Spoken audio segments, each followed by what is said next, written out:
En fait, j'habite un corps. Alors, on peut dire j'habite un corps, j'ai un corps, je suis un corps. Bon, après, ça, ce sont différentes déclinaisons qu'on travaille justement en psychanalyse. Alors, en ethnopsychanalyse, la particularité, c'est que comme chaque citoyen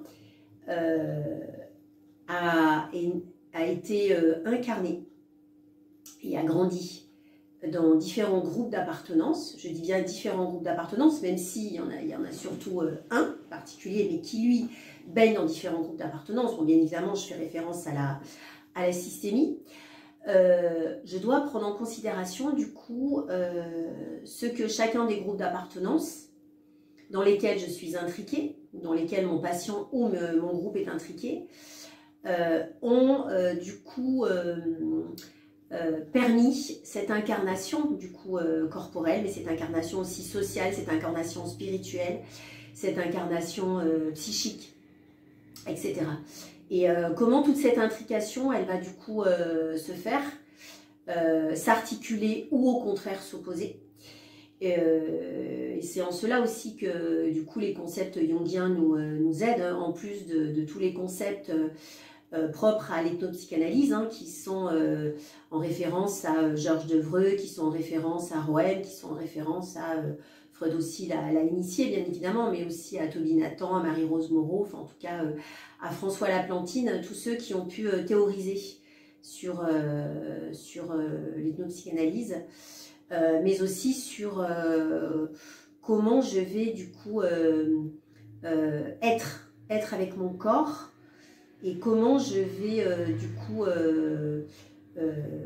me sentir en harmonie, en adéquation, ou au contraire en conflit. On travaille souvent en psychanalyse, en ethnopsychanalyse sur les conflits. Alors bien évidemment, on passe par les conflits intrapsychiques, mais on doit aussi prendre en considération les conflits qui sont reliés au corps et à l'esprit, qui du coup provoquent très souvent beaucoup de somatisation. Sans parler aussi de ce que l'âme peut aussi provoquer ou entraîner aussi comme perturbation, ou au contraire hein, comme intégration. Donc l'ethnopsychanalyse nous permet de vérifier, ça peut être notre identité genrée, ça peut être notre identité culturelle, ça peut être notre identité spirituelle, et comment du coup faire complétude, je dirais, comment